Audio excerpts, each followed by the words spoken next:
Hello, I'm Bill Bullard with RCAF USA, the voice of the independent cattle producer in the United States of America. Well, RCAF USA just held another one of its annual conventions, and this was convention number 23. It was held in Deadwood, South Dakota, and attracted about 400 attendees. Now, given all the ongoing attention on cattle markets, including RCAF USA's national class action antitrust lawsuit that alleges the four largest beef packers conspired to suppress cattle prices while inflating beef prices, and the ongoing U.S. Department of Justice investigation into the beef packers' conduct following the empty beef shelves in grocery stores across America, it's no surprise that there was a lot of enthusiasm expressed by our convention goers. And that RCAF USA has successfully used the judicial system to resolve matters that neither Congress nor the executive branch would correct was made evident by presentations from Harriet Hageman, now the Republican candidate for Congress in Wyoming.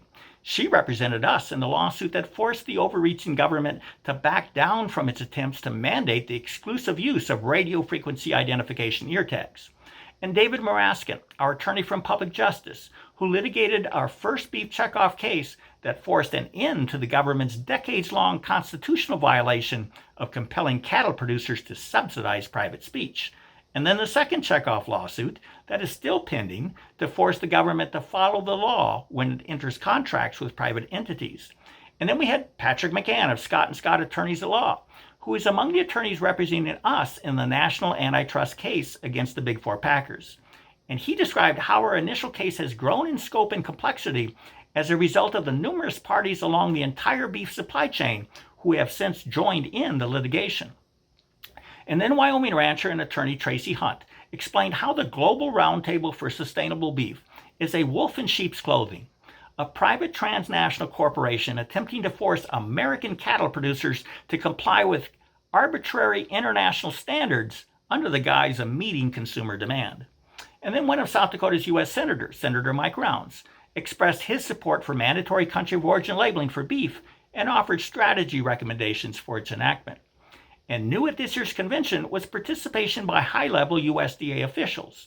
Andy Green, Senior Advisor for Fair and Competitive Markets, and Zach Ducheneau, Farm Service Agency Administrator.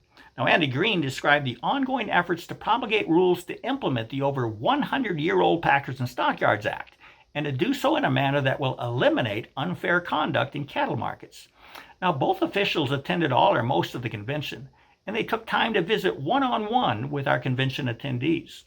Now, other highlights include the presentation by Georgetown University professor Nathan Miller, whose paper, Buying Power in the Beef Packing Industry, focuses on increased packer spread, the spread between cattle prices and wholesale beef prices that occurred from 2015 to 2020.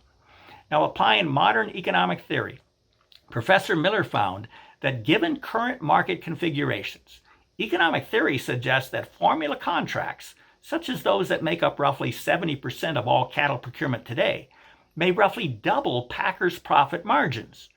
Now that's an eye-opener. But Professor Miller went on to rebut what industry insiders claim about the impact of formula contracts.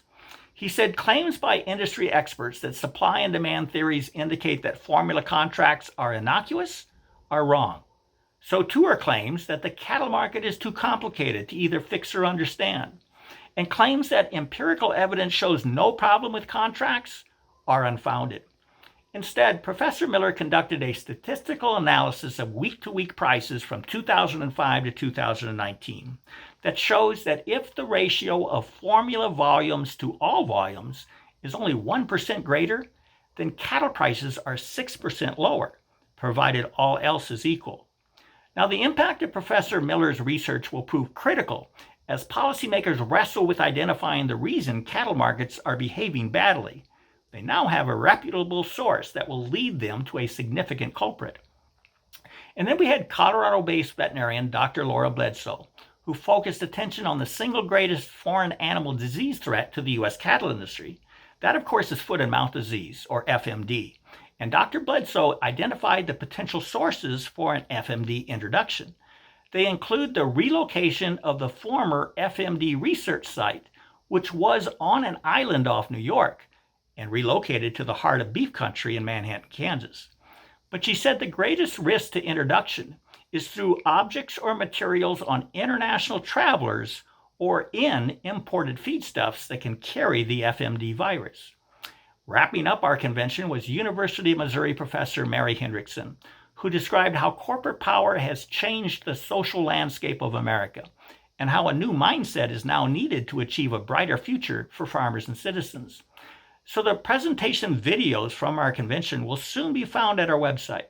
Go to r-calfusa.com. With that, have a productive week. Thank you and goodbye.